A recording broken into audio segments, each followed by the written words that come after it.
Bonjour à tous, on commence une nouvelle maison et la maison que j'ai pensé meilleure à commencer après la maison 12, c'est la maison 6, donc c'est dans l'axe et on va comme ça faire toutes les planètes dans cet axe. 12-6 c'est l'axe effectivement de service, donc on va terminer cet axe pour passer à l'axe prochain. Et aujourd'hui, on va commencer par une première planète en maison 6. Donc, cette planète, c'est Pluton.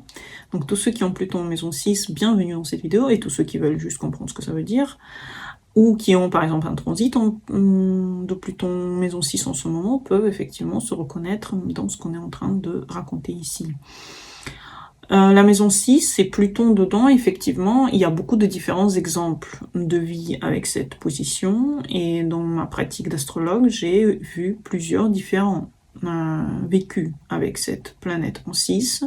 J'ai vu des maladies, mais j'ai aussi vu des vies sans beaucoup de maladies, sans beaucoup de problèmes, mais beaucoup de travail interne.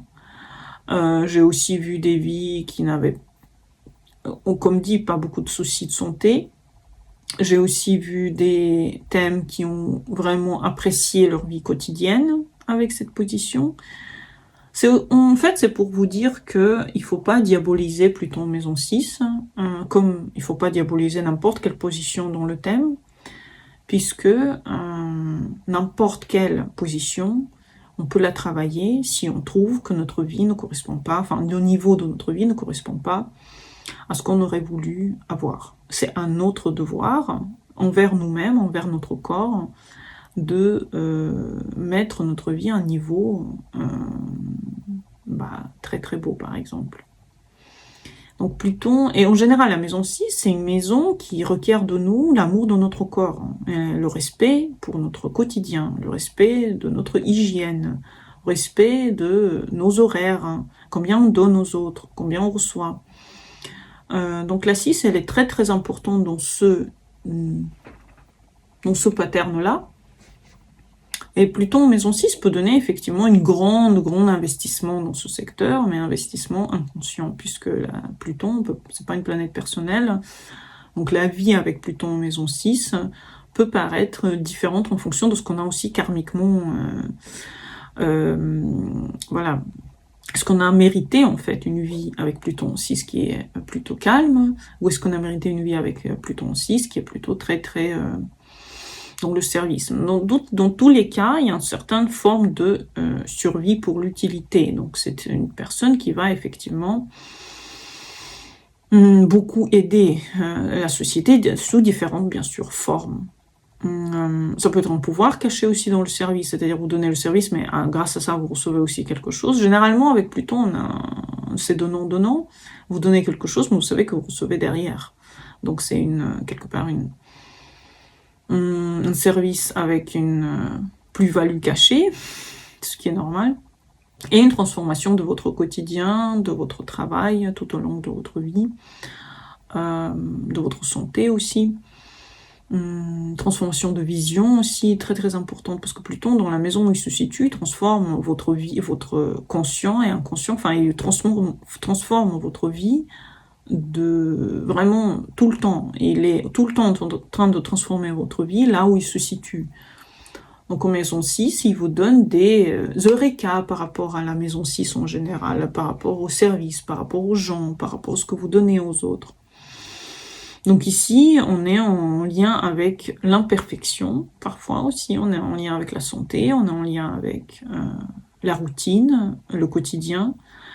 Donc j'imagine quand vous pensez à Pluton, vous pensez à la maîtrise, vous pensez au contrôle que la personne a sur son quotidien, vous pensez à cette profondeur que la personne utilise pour comprendre ce qui se passe dans sa vie en général, et élimine ce qu'il ne veut pas avoir dans la vie. Donc c'est un certain contrôle de son quotidien, un contrôle de sa vie, une volonté de contrôle sur sa santé par exemple, sur son corps physique, sur sa vie quotidienne. Mais moi, dans ma vie, j'ai beaucoup vu des gens au contraire qui ont, malgré l'envie de contrôle, ils ont beaucoup subi en fait leur environnement et leur...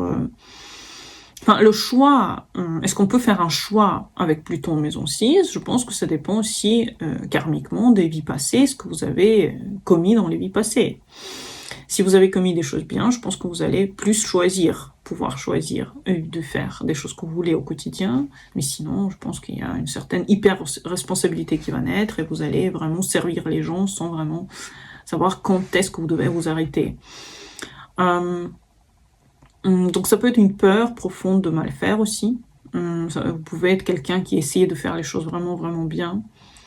Un rapport intense au corps, obsession dans la santé, essayer de trouver le moyen d'être le plus sain possible, en bonne santé, le moins fatigué, donc ça peut être une certaine forme d'obsession, oui, hypochondriaque, ça peut faire partie de cette maison. Ça peut être quelqu'un aussi qui abandonne complètement, ne pense pas du tout à sa santé, et aussi au quotidien, le quotidien lui tombe dessus, il a du mal à savoir comment gérer ce quotidien. Tout dépend des aspects de Pluton aussi, tout dépend de quel signe il se situe en maison 6. Il y a beaucoup de choses en fait qui va décrire en fait comment vous allez vraiment, est-ce que vous allez subir votre quotidien ou est-ce que vous allez être le maître de votre quotidien ou est-ce que ça va être les deux, mais certaines choses vous subissez, certaines choses vraiment vous pouvez contrôler. Et ou alors vous essayez de contrôler, mais s'il y a des mauvais aspects, vous avez du mal par exemple. Moi je pense à j'ai plusieurs personnes dans ma vie très privée qui ont Pluton en maison 6 et qui ont vécu des vies tellement différentes et parce que je pense qu'il y avait une certaine forme de chance karmique de pouvoir avoir une vie plutôt agréable ou plutôt difficile avec Pluton 6. Donc dans l'enfance, l'atmosphère dans laquelle l'enfant il a vécu avec Pluton 6, c'est le devoir en fait. Il fallait être utile, aider dans le quotidien, ne pas déranger, ne pas être un enfant qui dérangeait et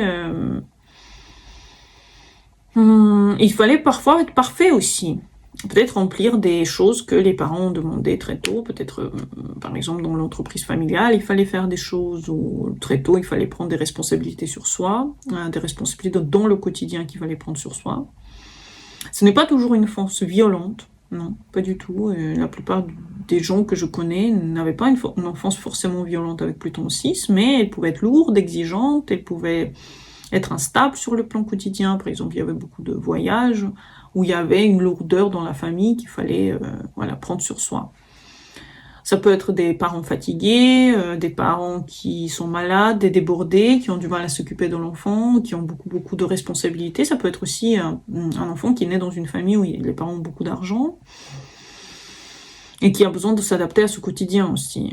Ça peut être le besoin de l'enfant, je pense, avec Pluton 6, c'est souvent l'adaptation. Il faut souvent s'adapter de façon très...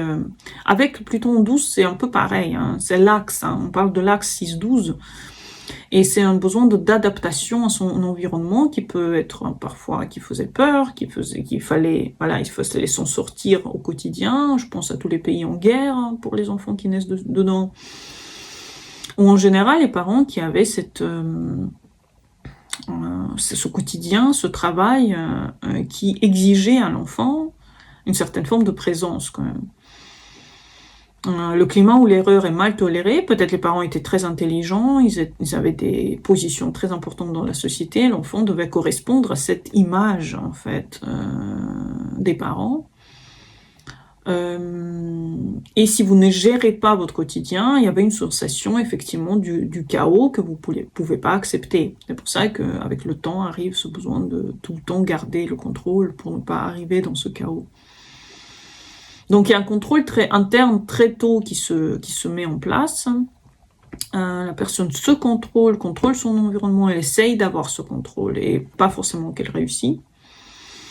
Elle a peur de relâcher, inconsciemment peur de relâcher le contrôle et voilà, il y a un certain besoin de sécurité aussi au quotidien qui est en train de se construire. Si Pluton n'a pas été bien vécu, effectivement, dans le quotidien, il y a au travail peut avoir vraiment un excès. Pluton en maison 6 peut donner un excès dans le travail, c'est-à-dire la personne ne peut que penser à ça. elle est tout le temps au travail, en fait. Ce quotidien, c'est le travail. Ce quotidien, c'est burn-out. Burn-out cyclique. Ça peut être quelqu'un qui vit dans son travail. Moi, j'ai connu vraiment des personnes qui vivaient là où ils travaillaient. C'est-à-dire, ils avaient l'entreprise et là-haut, ils avaient 2 chambres et ils vivaient dans leur travail, quoi. Carrément. Donc, ça peut être des gens qui ne peuvent pas lâcher. Ils peuvent pas lâcher. Leur quotidien, s'ils lâchent, bah, l'entreprise ne marche plus, il n'y a plus d'argent. Vous ne pouvez rien faire. Vous êtes un peu combiné dans ce truc. Par exemple, vous avez pris beaucoup de responsabilités, vous ne pouvez plus lâcher votre entreprise. Vous devez être vraiment très, très, très constamment sous le contrôle de votre vie, de ce que vous ressentez. Vous ne pouvez bien sûr pas être malade, vous devez avoir le contrôle sur votre vie. Ça peut être aussi des relations de pouvoir, toxiques bien sûr, au travail. Ça peut être vraiment un travail, enfin, vaut mieux avec un Pluton en 6 de travailler pour soi, parce que sinon, bien sûr, il y a beaucoup de concurrence, j'imagine. Difficulté à déléguer aussi, donc on a du mal à partager le travail avec quelqu'un d'autre, parce que bien sûr c'est des chefs, hein, donc Pluton 6, c'est plutôt lui qui veut diriger quand même, donc ils ont du mal à travailler pour quelqu'un, et peuvent paraître un peu bizarres dans le travail de groupe. Ils peuvent aussi être attirés par des environnements un peu destructeurs. Alors soit vous travaillez, vous vendez du tabac, vous vendez de l'alcool, soit vous vendez des médicaments aussi, vous pouvez être en lien avec la santé, pas forcément destructrice, hein, mais les médicaments on peut s'y en abuser. Et c'est pour ça que donc la vente de choses un peu bizarres, un peu des substances en fait, qui peuvent servir à guérir comme à tuer quelque part, peuvent effectivement exister chez la personne. Donc attirance pour des environnements effectivement lourds aussi, et dans le quotidien, c'est l'obsession des routines. Donc vous pouvez être obsédé par faire toujours les mêmes mouvements, les mêmes choses, vous poussez à le faire, et peut-être votre quotidien ne vous lâche pas non plus. Vous avez des culpabilités. Quand vous vous reposez, quand vous faites rien, vous avez du mal à rien faire. Ça peut être vraiment un besoin de comprendre comment se reposer quand on a Pluton maison 6. Ça peut être quelque chose de difficile à faire. Le corps qui peut lâcher, quand l'esprit refuse quelque chose, vous pouvez avoir un corps très sensible à l'environnement. Et des maladies psychosomatiques, bien sûr, peuvent aussi exister. Avec cette position, j'ai connu une personne qui avait été en surpoids et qui était juste pas au endroit où elle voulait être, mais elle pouvait pas partir, donc le corps répondait ainsi à cela. Psychologiquement, ça peut être un hyper-contrôle de son environnement, de son travail, de sa santé. Hyper-contrôle ne veut pas dire qu'on fait ça bien. Hyper-contrôle, ça veut juste dire qu'on peut pas lâcher prise sur nous-mêmes, ni sur notre environnement. Autocritique aussi constante, on peut tout le temps être dans la critique, et c'est pour ça qu'on a du mal à coper avec notre quotidien. C'est la sensation que vous êtes toujours en faute, que vous avez toujours fait quelque chose de mal, et la peur, effectivement, de lâcher prise. Ça, c'est vraiment la plus grande des choses. Le travail de Pluton 6, effectivement, c'est transformer votre rapport au devoir. Et penser qu'est-ce qui a provoqué ça quand vous étiez petit. C'est pas pour arrêter de servir les autres complètement, mais c'est pour devenir conscient comment on sert, à qui on sert, à quelle heure on arrête, peut-être avoir un certain planning d'arrêter le service à un moment donné, commencer aussi à penser à soi, peut-être, à un moment donné, vous voyez, et redéfinir l'utilité. Ne pas faire tous les jours tout pour tout le monde. Essayez de définir quelles sont les choses que vous faites pour vous aussi. Travaillez avec le corps, pas contre votre corps. Si vous avez des signaux par rapport à certaines choses, peut-être que vous avez un burn-out, ou vous n'êtes pas content, vous voyez que votre corps souffre. Corps en souffrance, ça peut être un corps très maigre, ou le contraire, obèse. Ça peut être un corps malade, un corps qui a du mal à couper avec le quotidien que vous lui imposez. Respectez votre cycle de fatigue, dormez, bien sûr, dormez plus. En général, arrêtez de penser que vous êtes un héros de cette vie et que votre corps c'est une machine qui ne peut pas lâcher. C'est faux, elle peut lâcher, donc respectez les cycles dans votre vie, c'est important. Arrêtez d'attendre que tout s'effondre avant de se dire que peut-être que je dois moi-même changer quelque chose dans mon quotidien. Il y a peut-être quelque chose qui marche pas et je dois le changer. Changez d'abord. N'attendez pas à une certaine horreur qui arrive. Changez d'abord. Instaurez des routines. Arrêtez d'être sale. Instaurez des routines qui vous enlèvent les choses toxiques. Des relations de travail saines. Un environnement sain et propre autour de vous. Des limites claires aux gens. Les gens peuvent pas faire ce qu'ils veulent. Ils peuvent pas venir quand ils veulent. Ils peuvent pas vous abuser dans votre quotidien. Si vous trouvez que vous êtes dans un cadre malsain, dans la famille ou dans le travail. Dans tous les cas, cette routine, elle ne doit appartenir qu'à vous. Et vous devez prendre un petit peu responsabilité pour vous dedans, mais aussi instaurer une certaine limite aux autres. Et planifier sans être rigide envers vous-même, juste planifier bien votre quotidien. Instaurer des plans qui peuvent vous servir vous. Ça peut être des choses souples que vous faites pour vous, n'est pas la peine d'être rigide avec soi. Et accepter que vous pouvez être imparfait, accepter que les choses peuvent ne pas être comme vous voulez parfois, ni dans votre apparence, ni dans votre santé, ni dans les choses autour de vous. Vous pouvez pas tout contrôler. Lâchez prise sur certaines choses. Et prenez responsabilité pour d'autres. Vous voyez, peut-être il faudrait peut-être venir en consultation pour savoir comment, en fait, quelle chose dire non, quelle chose dire oui. Peut-être c'est de ça que vous avez besoin. Un petit peu regarder à l'intérieur de votre être et savoir quelle chose accepter, quelle chose refuser. J'espère que vous avez aimé cette vidéo, ce début de Maison 6 dans cette chaîne. Et à bientôt pour les nouvelles. Bonne journée à vous et au revoir.